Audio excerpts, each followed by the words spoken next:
Assalamualaikum warahmatullahi wabarakatuh. Baiklah, saya Winnie Isfarisha, NIM 182300059. Kali ini saya akan mempresentasikan bab 1 proposal skripsi saya yang berjudul Pengaruh Earning Per Share, Debt to Quality Ratio, dan Return on Equity terhadap harga saham pada perusahaan consumer good yang terdaftar di BEI selama periode 2015 sampai 2019. Latar belakang masalah yaitu yang pertama umum. Seiring perkembangan zaman, saat ini yang menjadi salah satu faktor perusahaan dituntut untuk mampu bersaing pada era modern dan mendorong kinerja perusahaan yang efektif agar dapat mencapai tujuan perusahaan menggunakan adanya pasar modal. Investor bisa memperluas jaringan mereka serta memperoleh dividen atau keuntungan dengan menggunakan menjual atau membeli saham. Saham ialah surat pertanda bukti kepemilikan suatu perseroan terbatas, menjadi suatu investasi kapital yang akan memberikan hak atas dividen perusahaan tadi.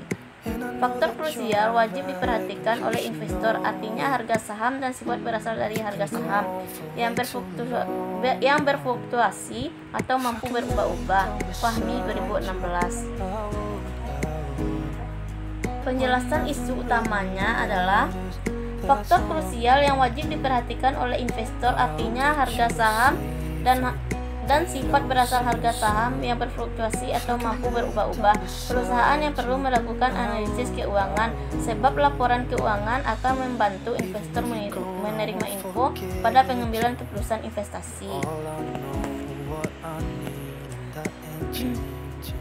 Mirip menjual, membeli, atau menanam saham buat mengetahui kekuatan dan kelemahan kondisi keuangan perusahaan. Bagi investor beserta pihak lainnya yang berkeinginan buat mengetahui syarat keuangan suatu perusahaan, maka perlu melakukan analisis laporan keuangan secara sistematis dan terukur dengan tujuan agar hasil yang diperoleh dapat dijadikan pendukung dalam proses pengambilan keputusan. Data pendukung terkait masalah isu utama. Menurut Sunaria 2004, harga saham adalah harga selembar saham yang berlaku dalam pasar saat ini Bursa Efek. Menurut Jogianto 2008, harga saham adalah harga yang terjadi di pasar bursa pada saat tertentu yang ditentukan oleh pelaku pasar dan ditentukan oleh permintaan penawaran saham yang bersangkutan di pasar modal. Menurut Suat Husnan dan Eni Pujiastuti 2004, harga saham merupakan nilai sekarang atau present value. Dari hasil penghasilan yang akan diterima oleh pemodal di masa yang akan datang, dapat disimpulkan harga saham adalah harga selembar saham yang terjadi pada saat tertentu yang ditentukan oleh permintaan dan penawaran pasar modal. Berikutnya yaitu gambaran ringkasan penelitian terdahulu. Di sini, teori hasil penelitian sebelumnya mengenai hubungan antara earning per share, debt to quality ratio, return on equity terhadap harga saham menurut penelitian Friendly Sondak dan Putu Dina Dewi 2013 menunjukkan bahwa earning per share dan return on equity secara signifikan memiliki pengaruh positif dan signifikan terhadap harga saham. Sedangkan debt to quality ratio secara signifikan memiliki pengaruh negatif dan tidak signifikan terhadap harga saham. Selanjutnya, keunikan atau novelty terhadap perbedaan penelitian dengan penelitian terdahulu. Pada penelitian ini terdapat beberapa perbedaan dengan penelitian sebelumnya, yaitu objek penelitian yang diuji serta periode penelitian. Penelitian sebelumnya mengambil objek penelitian yang berbeda pada perusahaan yang terdaftar di Bursa Efek Indonesia. Sedangkan pada penelitian ini, objek yang diteliti mengerucut pada subsektor perusahaan manufaktur, yaitu perusahaan consumer goods yang terdaftar di Bursa Efek Indonesia.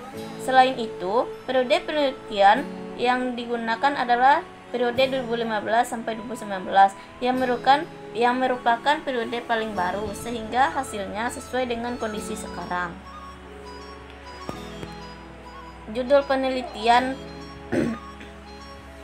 Selanjutnya saya akan Menguraikan judul penelitian. Dari uraian di atas, membuat peneliti ingin melakukan penelitian dengan masalah tersebut, yaitu saya mengajukan penelitian yang berjudul pengaruh earning per share, debt to quality ratio, dan return on equity terhadap harga saham.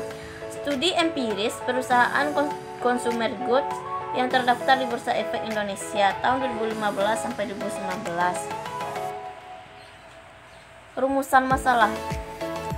Yang pertama yaitu bagaimana pengaruh earning per share terhadap harga saham. Yang kedua, bagaimana pengaruh debt to quality ratio terhadap harga saham. Yang ketiga yaitu bagaimana pengaruh return on equity terhadap harga saham. Tujuan penelitian. Nah, tujuan penelitian di sini yaitu peneliti bisa mengetahui pengaruh earning per share terhadap harga saham. Yang kedua, mengetahui pengaruh debt to ratio terhadap harga saham. Yang ketiga, mengetahui pengaruh return on equity terhadap harga saham. Selanjutnya yaitu manfaat penelitian. Penelitian ini dilakukan supaya mengetahui bagaimana pengaruh yang terjadi antara earning per share, debt to quality ratio, dan return on equity terhadap harga saham. Dan yang terakhir yaitu sistematika penulisan. Bab 1 pendahuluan. Di sini membahas tentang latar belakang masalah, rumusan masalah, tujuan penelitian, manfaat penelitian, dan sistematika penelitian. Selanjutnya di bab 2, peneliti akan membuat tinjauan pustaka. Bab ini membahas dari tinjauan pustaka yang digunakan sebagai dasar penelitian yang digunakan sebagai pedoman dan mengembangkan dari pemikiran sendiri. Bab ketiga yaitu metode penelitian. Di sini akan membahas pembahasan latar belakang, jenis penelitian, sumber data, pengumpulan data, teknik analisis data, serta teknik pengujian data. Baiklah, itulah hasil presentasi proposal saya, dan saya ucapkan terima kasih. Assalamualaikum warahmatullahi wabarakatuh.